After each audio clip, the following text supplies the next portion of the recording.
அஸ்ஸலாமு அலைக்கும் வரஹ்மத்துல்லாஹி தஆலா வரகாத்துஹு. அல்ஹம்துலில்லாஹ். இந்த ஃபஜருடைய தொழுகை முடிந்து இந்த இஷ்ராக்குடைய நேரம் இருக்க மிக சிறந்தது. இந்த இஷ்ராக் நேரம் வரையும் நீங்கள் கேட்கக்கூடிய துவாக்கள் கபலியத்தாக்கக்கூடிய நேரம், இஸ்திஃபாரில் இருக்கக்கூடிய நேரம், தஸ்பீஹ் ஓதக்கூடிய நேரம். ஆனால் நம்ம தூங்கக்கூடிய நேரம்னு நம்ம நினச்சிக்கிட்டு இருக்கோம். இந்த நேரத்தில் நல்லா தூக்கம் வரும், தூங்கினா நம்ம சிறந்த இதாகிடலாம் தூங்கி எழுந்திரிச்சு அப்படின்ட்டு. ஆனால் நம்ம என்னத்தை சொன்னாலும் என்ன சொல்கிறாங்க அப்படின்னு சொன்னால், ஒரு அமல்களை சொல்லும்போது அதை புரிஞ்சிக்கக்கூடிய நினைப்பு கூட வரமாட்டேது. ஏன் எல்லாத்தையும் நம்ம உசிப்பு விட்றோம். நம்ம காலையில் எந்திரிக்கும் போதே ஒரு ஆரோக்கியம் கிடைக்கும். காலையில் நீங்கள் 4:30 மணி 5 மணிக்கு நீங்கள் எந்திரிச்சிட்டாலே அல்லாஹ் சொல்கிறான், அந்த நேரத்தில் ஒரு கெட்ட சுரபி சுரக்கும்.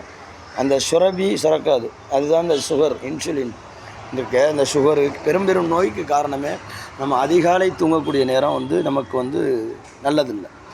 மிச்ச நேரம் தூங்கிக்கிடலாம். நீங்கள் இஷ்ராக்கு அப்புறம் 8 மணிக்கு மேலே தூங்கலாம். நைட்டு சீக்கிரம் முடிஞ்ச அளவுக்கு நான் ஸல்லல்லாஹு அலைஹி வஸல்லம் சொல்கிறாங்க, இஷாக்கு அப்புறம் நீங்கள் அமல்களை குறைஞ்சிட்டு தூங்கிடுங்க, அதிகாலையில் எந்திரிக்க முயற்சி பண்ணுங்கள்.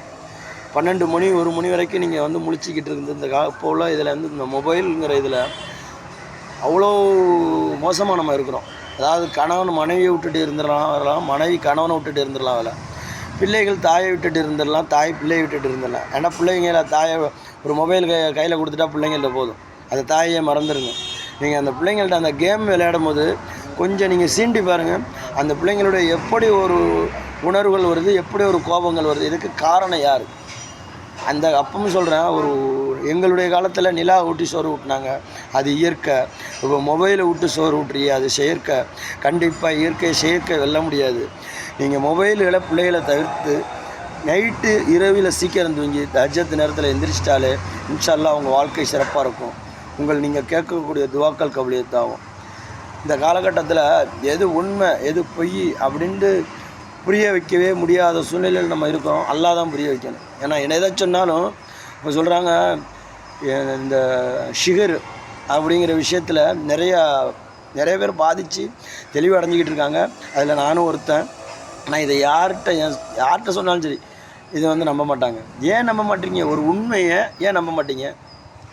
ஒரு வழிமார்களை பற்றி உண்மையை பேசுகிறோம், இறைநேசர்களை பற்றி உண்மையை பேசுகிறோம். இந்த தப்லீக் ஜமாத்தில் போயிருக்கோம், அங்கே சில விஷயங்கள் நல்ல விஷயங்கள் இருக்குது. அப்போது எல்லா விஷயங்கள் எல்லா இடத்துலையும் ஒவ்வொரு நல்லது இருக்குது, நல்லது இல்லைன்னு சொல்லலை. ஆனால் அவங்களுக்கு தெரிஞ்ச நல்லதை மட்டும்தான் சொல்கிறாங்க, அதில் உள்ள கெட்டதை தடுத்துடுறாங்க. இப்போது தப்லீக்ங்கிறது பப்ளிக்கு எவ்வளோ சேவை தான். ஆனால் அதிலேயே சில விஷயங்கள் மௌலிது ஓத மாட்டாங்க, சலவாத்து இந்த இது ஓதும்போது தொழுதுட்டு நம்ம சலவாத்து ஓதுவோம், அது பெரும்பாலும் செய்ய மாட்டாங்க. ஏன் இதெல்லாம் செய்யலை அப்படின்னு நீங்கள் பார்த்தீங்க அப்படின்னா, அவங்க நிஜாமுதீன் அப்படிங்கிறவங்க இதை ஆரம்பிக்க போகும்போது முதல்ல இறைநேசர்களை பற்றி தான் ஆரம்பித்தாங்க. அவங்க ஒரு இறைநேசர் தான். முதல்ல திக்ரு இதுவோட சொல்லி ஆரம்பிக்கும் போது மக்கள் பெரும்பாலும் கூட்டலை. அதனால் இந்த தரிக்கா அப்படிங்கிற ஒரு லைனை ஒதுக்கி வச்சுட்டு தான் இதனுடைய தொழுகை இபாதத்தை கடைபிடித்து அதை அமலுக்கு கொண்டுட்டு வந்தாங்க. ஆனால் அந்த தொழுகை இபாதத்தை அமல்கள் கொண்டு வரும்போது நல்ல ஒரு வரவேற்பு இருந்துச்சு. அதை அப்படியே மறைச்சி வச்சுருந்தாங்களே தவிர இதனுடைய உண்மையை தெளிவுபடுத்தலை. அப்போது எல்லா இடத்துலையுமே ஒரு நல்லது இருக்குது. ஆனால் நம்ம அந்த நல்லதை எடுத்துக்கிறோன்னு கெட்டதை தவிர்க்கணும். அது எப்படி நம்ம தவிர்க்க முடியும் அப்படின்னா, நீங்கள் அதை ஆராய்ப்பணும். நம்ம தப்லீக் ஜமாத்தில் அல்லாஹ் போக வச்சான். இப்போ தௌஹீ ஜமாத்துலேயும் போய் தொழுவேன், அங்கே உள்ள நல்லதை ஏற்றுக்குருவேன், கெட்டதை நம்ம தடுத்துருவோம். இது நமக்குண்டு ஒரு உள்ளத்தை அல்லாஹ் கொடுத்துருக்கான். அந்த கல்பு அப்படிங்கிறது தூய்மையாயிருச்சு அப்படின்னால அல்லாஹ் உங்களுக்கு எல்லா பாதைகளையும் திறந்து விட்டுருவான்.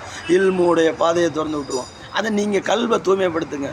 அதாவது இப்போ சொல்கிறாங்க அப்படின்னா, வியாபாரம் போக்குவரத்து இப்படி இருக்கும்போது கண்டிப்பாக தொழுக முடியாது அப்படின்னு. அல்லாஹ்வுடைய உதவியில் அங்கேருந்து இப்போ நான் சென்னையில் வேலை பார்த்துட்டு தான் இருக்கேன். ஆனால் தொழுதுகிட்டு தான் இருக்கேன் அல்லாஹ்வுடைய உதவி கொண்டு. ஏன் அப்படின்னா என் எண்ணங்கள் சுத்தமாக இருக்குது.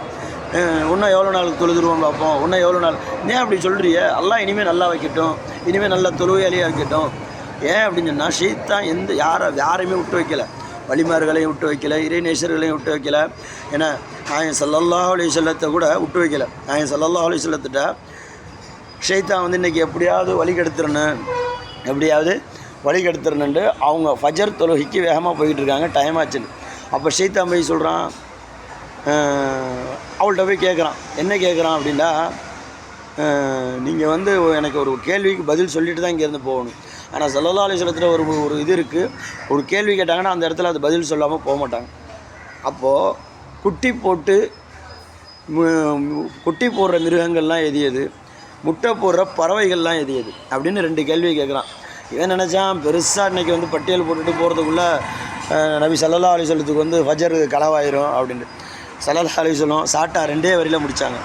என்ன சொன்னாங்க அப்படின்னா, குட்டி போடுறது எல்லாம் காது வெளியே இருக்கும். குட்டி போடுற மிருகங்களாக இருக்கட்டும், மனிதனாக இருக்கட்டும், வேறு என்ன இனங்களாக இருக்கட்டும், என்னது காது வெளியே இருக்கும். முட்டை போட்டு பொரிக்கிற பறவைகள் அனைத்துமே காது உள்ளே இருக்கும். அது பறவை இனங்கள் சேர்ந்தது. எல்லா பறவை இனங்களுக்குமே நீங்கள் முட்டை போட்டு குஞ்சு பொரிக்கிறது எல்லாமே காது மூடி இருக்கும். இது ஸல்லல்லாஹு அலைஹி வஸல்லம் சொல்லிட்டு போயிட்டே இருந்தாங்க. இது ஏன் இந்த அல்லாஹ் கொடுக்குற அறிவு, அந்த அறிவை நம்ம ஏற்றுக்கிறோம். அந்த அறிவை நம்ம ஏற்றுக்கிறல, நம்ம சொல்லக்கூடிய வார்த்தைகளை புரிஞ்சிக்கல அப்படின்னா யாருக்கு நஷ்டம்? நமக்கு தான் நஷ்டம். நம்ம சொல்லக்கூடிய வார்த்தை ஒவ்வொன்றும் நம்ம இன்றைக்கி காலையில் எந்திரிச்சு அதிகாலை எந்திரிச்சு ஏன் ஒரு பள்ளியை தேடி போகிறோம், அந்த இதை நம்ம புரிஞ்சிக்கணும். இன்ஷா அல்லாஹ் புரியக்கூடிய பாக்கியத்தையும் பக்குவத்தையும் அல்லாஹ் ஜல்ல ஸனாத்தோலா உங்களுக்கும் எனக்கும் புரிய வைப்பானாக. ஆமீன் ஆமீன் யா ரப்பல் ஆலமீன். அஸ்ஸலாமு அலைக்கும் வரஹ்மத்துல்லாஹி வபரகாத்துஹு. ஸல்லல்லாஹு அலா முஹம்மத் ஸல்லல்லாஹு அலைஹி வஸல்லம். ஸல்லல்லாஹு அலா முஹம்மத் ஸல்லல்லாஹு அலைஹி வஸல்லம். ஸல்லல்லாஹு அலா முஹம்மத் யா ரப்பி ஸல்லி அலைஹி வஸல்லம். அஸ்ஸலாமு அலைக்கும்.